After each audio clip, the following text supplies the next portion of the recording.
Former FBI Director James Comey has called the Republican Party white supremacists while appearing on MSNBC. Let's listen to what he said. Do you think there's one of the things that is happening now is that the Trump administration is, of course, testing the system in ways it hasn't been tested before. In the law enforcement sense, do you think there are laws that should be put in place that would help better manage this that aren't in place now? I mean, are we equipped? Is the law enforcement system and the legal system equipped to deal with what we're seeing now? Probably there could be changes at the margins, but in the main, we have the tools. There are cultural impediments to doing this work. Let's say you work in the FBI. You know that one of the two political parties is, let me put it nicely, white supremacist adjacent at a minimum. And so why would you want to throw your career on that side of the line and be summoned to Capitol Hill to be asked, why are you pursuing these innocent groups? And so we have a cultural impediment to working it effectively that should get more attention than it does. You know, James Comey has previously accused Donald Trump of stirring racism, so these comments really come as no surprise. But they also come after James Comey posted a picture on Instagram, 8647, and then claimed he had no idea that that might imply a threat, with 86 generally understood to mean get rid of, and 47, of course, being a clear reference to Donald Trump, the 47th president. Why is MSNBC still giving James Comey airtime? Because they like James Comey, even though it was him bringing up Hillary's emails that basically cost Hillary the 2016 election. But James Comey is a big bird-looking idiot.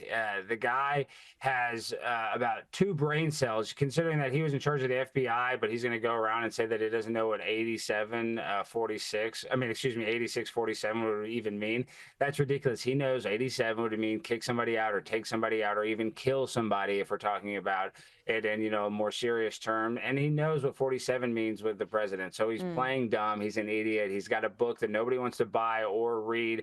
So, I hope that I run into James Comey one day and I can call him out for, being against the American people. And of course, it's always a white guy complaining about racism. Like anybody's ever been racist to him in his entire life. Maybe they're racist, towards him because he's too tall or something. He doesn't fit in a car, doesn't fit in an airplane seat. But other than that, he's never faced 1 ounce of racism. So give me a break, James Comey. It's just always the perpetual victim of these people. Yeah, absolutely. Donald Trump has blasted Harvard University and criticised foreign countries for paying nothing towards the education of their citizens who attend these elite universities. Trump says that there are too many foreign students at Harvard and has announced plans to revoke the university's ability to enrol them. This is what Trump has had to say. But they're 31%, but they refuse to tell us who the people are. We want to know who the people. Now, a lot of the foreign students we wouldn't have a problem with. I'm not going to have a problem with foreign students, but it shouldn't be 31%. It's too much because we have Americans that want to go there and to other places, and they can't go there. This issue is causing controversy here in Australia. What's the reaction to it in the US? Well, it's absolutely ridiculous that we're even giving Harvard billions of dollars, because if you think about it, any student that get into Harvard can go to any other university, a public university, probably on a full ride scholarship.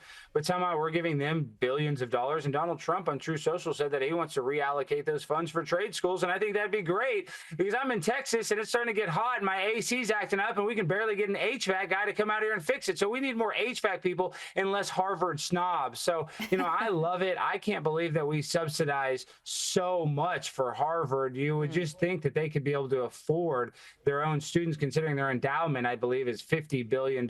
So it's ridiculous. I'm happy that we're not giving Harvard so much money. Forget about them basically being terrorist adjacent. I don't even care about that as much as I care about actually helping American taxpayers that need those resources more than the poor students at Harvard. Give me a break. Alex Stein, host of Primetime with Alex Stein. Thank you so much for joining us on Power Hour. Great to talk to you. Thank you.